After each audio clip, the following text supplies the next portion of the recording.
Hey guys, so today I wanted to show off my hack Nintendo 3DS. Originally this was not mine. I purchased this for somebody, but some stuff ended up happening, so I guess I gotta hold on to it. And the first thing I did was hack it, because you know me. This is my boot up screen that I hacked it to. And I'll try to make sure the volume is all the way up. It does take a little bit to boot, and this is because the SD card that I put in there is, I think, like 512 gigabytes or 256 gigabytes. So it was fun trying to find a program that that was able to turn that into FAT32 file system. But anyway, so here we go. So first I'll get started with the hacked software that I used. So right here is where I keep my hacks. As you can see, the folder hacks. And when you hack your 3DS, you'll have a program called FBI. FBI, when you open it up, it basically is kind of like a file browse system. You can see all your games, all your titles. You can go into your SD card and look at things if you want to kind of see the root folders of your SD card. Here we have your Homebrew launchers. With this application, you can download any type of Homebrew, or actually you can launch your Homebrew, Homebrew that you've downloaded. I have Nimbus here, and Nimbus helps you get into or basically use your 3DS online. They call it something. I'll have to look into that later. When you hack your 3DS, you're gonna want this application. This here is the H Shop, where you can download all your ROMs. I've downloaded ROMs that I've purchased in the past. Here it shows you all your games. You have your updates, you have DSiWare, emulators. I've never been an extra, so I'm not sure what that is. Oh, okay, ROM hacks and stuff. You can also download themes from here.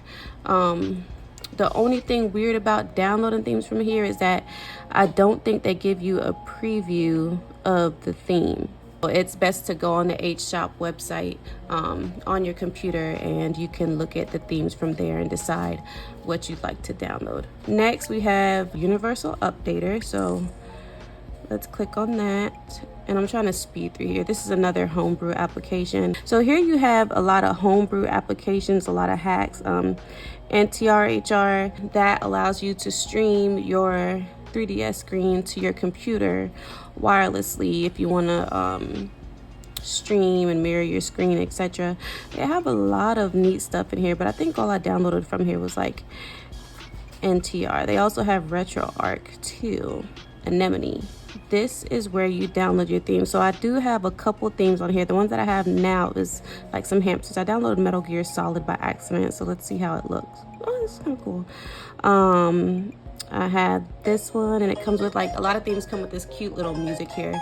This one was a bit too busy for me, to be honest. You have this one, nice and calm, and the music is kind of, you know, elevator music, nice and calm. My favorite, Shin-Chan. Little background music to this one too. And my absolute favorite, Totoro. I love Totoro. It's Checkpoint. Oh, I guess it kind of backs up and restores your files. That's kind of cool. Your saves or whatever. And here, this is just connecting your 3DS screen to your computer screen, just mirroring it. So we'll go back here. I have a couple games that I already have downloaded. When you hack your Switch, of course, you know, I meant not the Switch, the 3DS. Nintendo ceased support of the 3DS a little while ago. So in order to get online and you can play with other users, there's this thing called the Pretendo network that you can download, and you can switch back and forth between Nintendo and Pretendo. So now let's go through the games. I downloaded Kirby Triple Deluxe, Epic Mickey, Power of Illusion, Mario Kart, of course. We have Super Mario 3D Land. And this used to be one of my favorites on the DS, one of my favorites, but I hear this one will make you rage. I went through like one level of it, and I plan to play more when I can. Resident Evil Revelations. The only thing with this game is that, you know, I feel like for games like these, you should have another analog stick here, your right analog stick.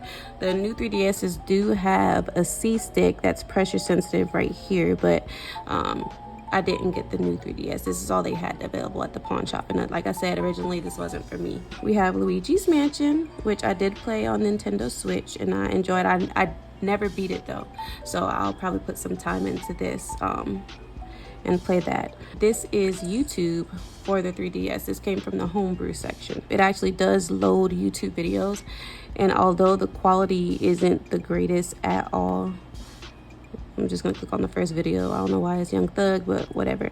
The quality isn't great on this at all. But hey, in a pinch, if you're bored at the airport, voila. I've never played this one, but I plan to. Metal Gear Solid 3D. I have not played this, but back in my PlayStation days when I was a little girl, I grew up around all male cousins, my brothers. You know, I had 2 sisters, but I had a lot of brothers and male cousins, so this was it, this game and Army Men.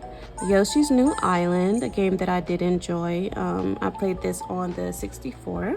I've never played Pikmin before, but everybody seems to love it, and watching videos of it, I still don't like have an interest in it, but I think I'm gonna try it because it does look cute. It just, I didn't get it watching the video. Tomodachi Life. My first time playing this was on an emulator on my Galaxy Z Fold 4, and it's one of those little quirky games where you don't really do too much. It's kind of like having a Tamagotchi pet. So you take care of your little people in their little building in a little town, and they do all sorts of funny things. Fantasy Life. Never played it, heard great things about it, so I'm kind of looking forward to playing this game here. Super Mario 64, of course. This is actually a port of it, and I kind of tested it out to see how it ran, and it ran decently. There were a couple stutters, but you know, this is the old 3DS, so what do you want? Persona Q. I've never played any of the Persona series, but as usual, everybody raves about them. So I decided to download this one, and I'm gonna see how I like it. Crashmo. I've never played Crashmo before. This is my first time playing it on a 3DS, and I love puzzlers, and this is a puzzler. So I'm actually liking this game. I've only done a couple levels, but it's actually very calming for me. See, they ported Five Nights at Freddy's here. You can't see, I don't have like a little, doesn't have a thing for it, but if you can see the little icon there, maybe I can zoom in a little bit. You see the Five Nights at Freddy's right there, the little icon. They ported that over to 3DS, which I thought was neat. Captain Toad Treasure Tracker. Of course, you know, I love puzzles, so. And then one of my favorites, Yoshi's Woolly World.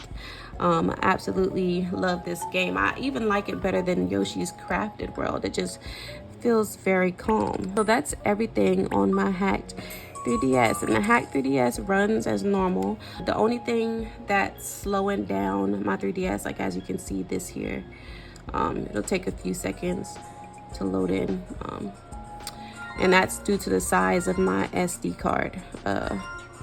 I'll probably like swap out one for a smaller SD card for it.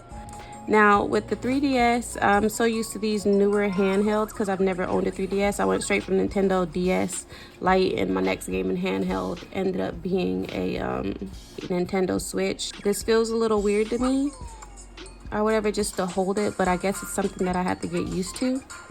But as you can see, gameplay is normal.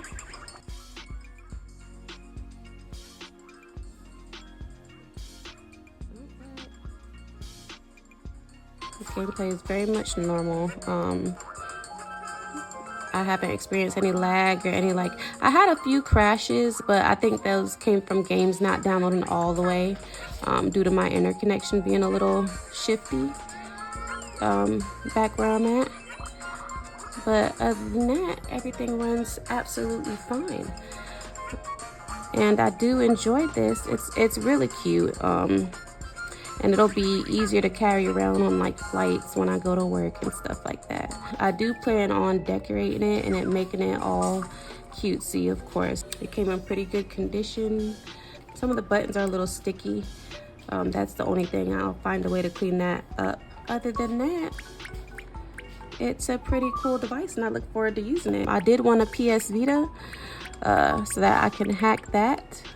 But what I think I'm gonna do is I'm gonna get the Odin 2 Mini instead of the PS Vita because it just does a lot more, and the joystick on my Steam Deck broke. Don't ask me why or how. I wasn't playing hard at all, but yeah, that broke. So either I'm gonna have to get in there and fix it, or just use it as a home system and just use the Odin 2 Mini. Anyways, that is my Hat 3DS. I like it, and I'll probably upload me playing a game or two, depending on how this quality goes out. So thanks for tuning in. Bye.